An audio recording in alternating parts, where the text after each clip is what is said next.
નમસ્કાર દર્શક મિત્રો, દિલોક સત્તા શોમાં આપનું સ્વાગત છે। ઇતિહાસ એક દર્પણ છે, તેમાં જે દેખાડો એનાથી વધુ મહત્વનું છે કે આપણે એમાંથી શું શીખીએ છીએ।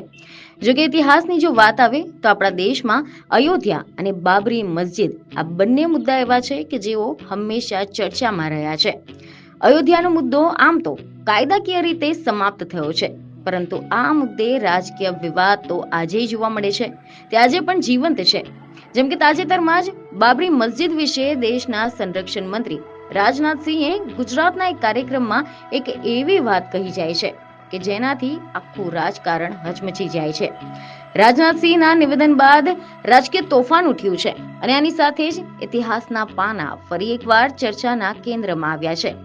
એવા અહેવાલો છે કે વર્ષ 2019માં સુપ્રીમ કોર્ટના ચુકાદા બાદ અયોધ્યામાં ભવ્ય રામ મંદિરનું નિર્માણ હવે પૂર્ણતાની ઘોષણાની સાથે દેશભરમાં ઉજવણી ચાલી રહી છે। પરંતુ આ જ સંદર્ભમાં સંરક્ષણ મંત્રી રાજનાથસિંહના તાજેતરના નિવેદનથી એક એવો નવો રાજકીય ઐતિહાસિક વિવાદ ઉભો થઈ ગયો છે। એવા સમાચાર સામે આવ્યા છે કે ગુજરાતમાં એક કાર્યક્રમ દરમિયાન તેમણે નિવેદન આપ્યું કે જવાહરલાલ નહેરુ સરકારી નાણાંથી બાબરી મસ્જિદનું નિર્માણ કરાવવા માંગતા હતા, પરંતુ સરદાર પટેલે તેમની યોજનાને અટકાવી દીધી। અને બસ આ જ નિવેદન બાદથી જ દેશની રાજધાનીથી લઈને દેશના ખૂણે ખૂણે રાજકારણના દરેક સ્તરે એક જ પ્રશ્ન ગુંજી રહ્યો છે કે શું ખરેખર નહેરુ સરકારી નાણાંથી બાબરી મસ્જિદ બનાવવાનું ઈચ્છતા હતા અને શું સરદાર પટેલે એ યોજનાને રોકી દીધી? આ ફક્ત પ્રશ્ન જ નથી, આ છે આજનો સૌથી મોટો રાજકીય વિવાદ અને આની સાથે જ એક નવો ઐતિહાસિક સવાલ કે જેને લઈને આખો દેશ વિચારવા પર મજબૂર બની ગયો છે। એવા અહેવાલ મળી રહ્યા છે કે મંગળવારે રાજનાથસિંહે ગુજરાતમાં એક કાર્યક્રમ દરમિયાન કહ્યું કે દેશના પ્રથમ વડાપ્રધાન જવાહરલાલ નહેરુ સાર્વજનિક ધનથી બાબરી મસ્જિદ બનાવવા ઈચ્છતા હતા, પરંતુ સરદાર વલ્લભભાઈ પટેલે તેમની આ યોજનાને સફળ ન થવા દીધી। અને બસ એટલું જ કહેતા રાજકીય શસ્ત્રાગાર ખુલી જાય છે। કોંગ્રેસ આ મુદ્દે ભાજપ પર બરાબરના આકરા શાબ્દિક પ્રહારો કરે છે, પક્ષ ચિંતિત થાય છે અને દેશ પ્રશ્ન કરે છે। અહેવાલ એવા મળી રહ્યા છે કે આ મુદ્દે કોંગ્રેસના રાષ્ટ્રીય અધ્યક્ષ મલ્લિકાર્જુન ખડગે કહે છે કે આવો દાવો કરવો છે તો પુરાવા આપો, માત્ર બોલશો નહીં। તો બીજી તરફ કોંગ્રેસના રાષ્ટ્રીય પ્રવક્તા પવન ખેડા પણ કહે છે કે રાજનાથજી આ ઇતિહાસ સાથે રમવાનો પ્રયાસ કરી રહ્યા છે। કોંગ્રેસના સાંસદ ઇમરાન પ્રતાપ ગઢીએ ખુલ્લો સવાલ કરે છે કે આ માહિતીઓ ક્યાંથી મળી? પ્રતિક્રિયા તીવ્ર છે, લહેજો તીખો છે અને વિવાદ હવે માત્ર રાજકીય નથી રહ્યો, ઐતિહાસિક બની ચૂક્યો છે। જેથી અંતે આ બધી જ પ્રતિક્રિયાઓની સામે ભાજપ પણ આગળ મૂકે છે એક પુસ્તક, inside story of Sardar Patel, diary of Maniben Patel. રાજ્યસભામાં ભાજપના સભ્ય અને રાષ્ટ્રીય પ્રવક્તા સુધાંશુ ત્રિવેદી પ્રેસ કોન્ફરન્સ ખાતે પાના વાંચે છે। તેમનો દાવો છે કે નહેરુએ બાબરી મસ્જિદનો મુદ્દો ઉઠાવ્યો હતો અને સરદાર પટેલે કહ્યું કે સરકાર મસ્જિદ બનાવવા માટે એક પૈસો પણ ખર્ચી શકતી નથી, જેથી રાજનાથસિંહે પોતાના નિવેદનને સરદાર પટેલની પુત્રી મણિબેન પટેલની ડાયરીમાં નોંધાયેલા અંશોના આધારિત ગણાવ્યું હતું। ભાજપના રાષ્ટ્રીય પ્રવક્તા સુધાંશુ ત્રિવેદીએ પ્રેસ કોન્ફરન્સમાં એ ડાયરીના ભાગો વાંચીને જણાવ્યું કે પુસ્તકના 24મા પાને નહેરુએ બાબરી મસ્જિદનો પ્રશ્ન ઉઠાવ્યો હતો અને સરદાર પટેલે જવાબ આપ્યો હતો કે સરકાર મસ્જિદ માટે નાણાં આપી શકતી નથી। આની સાથે જ સોમનાથ મંદિરના પુનર્નિર્માણની દિશામાં જનતા દ્વારા એકત્રિત 30 લાખ રૂપિયાનો પણ ઉલ્લેખ એ જ નોંધમાં નોંધાયેલો છે। તો સવાલ એ બને છે કે શું આ ડાયરીમાં લખાયેલા શબ્દો ઇતિહાસને ફરી લખી શકશે? રાજકીય તણાવ વધ્યો છે અને પછી ચર્ચા આગળ વધી। હકીકતમાં નહેરુ અને પટેલનું વલણ શું હતું? તો ચાલો આપણે સમયના ચક્રને થોડું પાછું ફેરવીએ। 1949ના ડિસેમ્બર મહિનામાં જઈએ।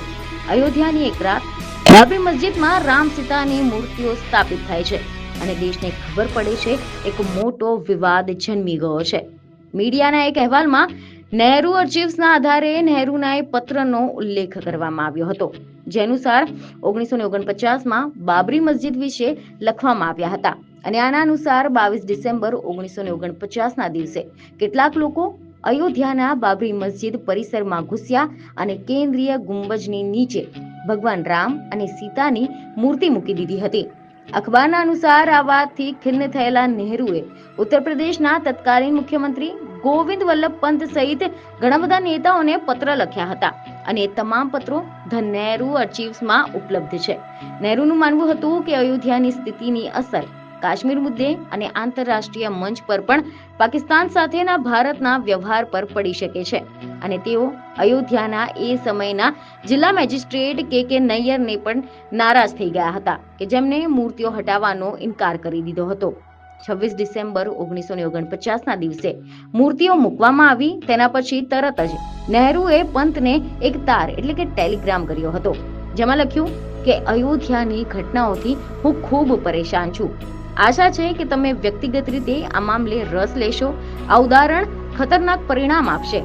પંત આ ઘટનાથી પરેશાન છે, પરંતુ મોટી હિંસાની ચિંતા તેમને નિર્ણય શક્તિ ગુમાવે છે. નહેરુની ચિંતા વધે છે. પંતને એક પછી એક પત્રો, ટેલિગ્રામ મળે છે, જેમાં નહેરુ પૂછે છે કે પરિસ્થિતિ ગંભીર છે, શું મને અયોધ્યા જવું જોઈએ? તો પંત જવાબમાં લખે છે કે સમય યોગ્ય નથી, તમારા આગમનથી સ્થિતિ વધુ તંગ થઈ શકે છે. 3 મહિનાથી નહેરુનું સંતુલન ખડબડે છે. અયોધ્યા, મથુરા, કાશ્મીર બધું એક સાથે હાથમાંથી છટકી રહ્યું હોય તેવું લાગે છે. નહેરુ પત્ર લખતા કહે છે કે હું ભારે પરેશાન છું. યુપી સરકારે હિંમત બતાવી, પરંતુ વાસ્તવમાં બહુ ઓછું કર્યું. હું ખબર નથી કે દેશમાં સારો માહોલ કેવી રીતે બનાવવો. કદાચ બાપુ કરી શક્યા હોત. જોકે નહેરુની જેમ સરદાર પટેલે પણ આ મૂર્તિઓ મુકાયા બાદ પંતને પત્ર લખ્યો હતો, જેનો સંદર્ભ સરદાર પટેલ્સ કોરસ્પોન્ડન્સ વોલ્યુમ 9 સંપાદક દુર્ગાદાસમાં જોવા મળે છે. પટેલે પંતને પત્ર લખતા કહ્યું કે આ મુદ્દો અત્યંત અયોગ્ય સમય ઊભો થયો છે. મુસ્લિમ સમુદાય હજુ પણ નવી પરિસ્થિતિમાં સ્થિર થયો છે. એવા સમયે પરસ્પર સહનશીલતા જરૂરી છે. કાયદો અને વ્યવસ્થા જાળવવી પડશે. દબાણથી વિવાદ ઉકેલી શકાતો નથી. પટેલનું વલણ સ્પષ્ટ હતું કે વિવાદ તણાવથી નહીં, પરંતુ સમજણથી ઉકેલવા યોગ્ય છે. આ ઘટનાથી સરદાર પટેલ પણ પરેશાન હતા. તેમને પણ પંતને લાંબો પત્ર લખ્યો હતો. પટેલના વિચારોનો સાર એ હતો કે સમય અત્યંત અયોગ્ય છે. મુસ્લિમ સમુદાય હજી વિભાજનના દુઃખમાંથી બહાર નથી આવી રહ્યો. વિવાદ દબાણથી નહીં, પરંતુ સમજણથી ઉકેલવો જોઈએ. કાયદો અને વ્યવસ્થા જાળવવી એ જરૂરી છે. કોઈ પણ એકતરફી કે આક્રમક પગલાંને સ્થાન નહીં. એટલે સ્પષ્ટ છે કે નહેરુ પણ ચિંતિત હતા અને પટેલ પણ ચિંતિત હતા અને બંને સ્થિતિને કાયદાના માર્ગે શાંતિ રીતે ઉકેલવાની વાત કરતા હતા. ઇતિહાસમાં ઉપલબ્ધ મુખ્ય દસ્તાવેજો, પત્રો, દિનચર્યા, નહેરુ આર્ચીવ્સ બાબરી મસ્જિદના પુનઃનિર્માણ માટે નહેરુ દ્વારા સરકારી નાણાંના ઉપયોગની સીધી માંગણી દર્શાવતી નથી. નહેરુની ચિંતા મૂર્તિઓ હટાવવાની અને કાયદોને જાળવવાની હતી. મસ્જિદ બનાવવાની અથવા તો તેના માટે સરકારી નાણાં ખર્ચ કરવાની નહીં, પરંતુ મણિબેન પટેલની ડાયરીમાં નહેરુ અને પટેલ વચ્ચે થયેલી સંભવિત જે ચર્ચા છે તેનો ઉલ્લેખ કરવામાં આવ્યો છે, જેને લઈને હવે રાજકીય પક્ષો પોતપોતાના દ્રષ્ટિકોણથી વ્યાખ્યાયિત કરી રહ્યા છે. વિવાદ મૂળભૂત રીતે બે મુદ્દાઓ પર ટકી રહ્યો છે. પહેલું કે 1949ની આ ઘટના પર નહેરુ અને પટેલનું વલણ શું હતું. દસ્તાવેજો કહે છે કે બંને નેતાઓ ચિંતિત હતા, બંને શાંતિ ઈચ્છતા હતા. બીજું કે શું નહેરુ સાચે સરકારી નાણાંથી બાબરી મસ્જિદ બાંધવા માંગતા હતા? તો આ મુદ્દે દસ્તાવેજો મૌન છે, પરંતુ મણિબેનની ડાયરીનો ઉલ્લેખ હવે નવી જ ચર્ચાને જન્માવી રહ્યો છે. આથી સવાલ છે કે આ વિવાદ ઇતિહાસની શોધ કરી રહ્યું છે કે પછી વર્તમાન રાજકીય દાવપેચ. અયોધ્યાનો અધ્યાય હવે કાયદાકીય રીતે પૂર્ણ થયો છે, પરંતુ રાજકીય દ્રષ્ટિએ અયોધ્યા આજે પણ દેશના ચર્ચાના કેન્દ્રમાં છે.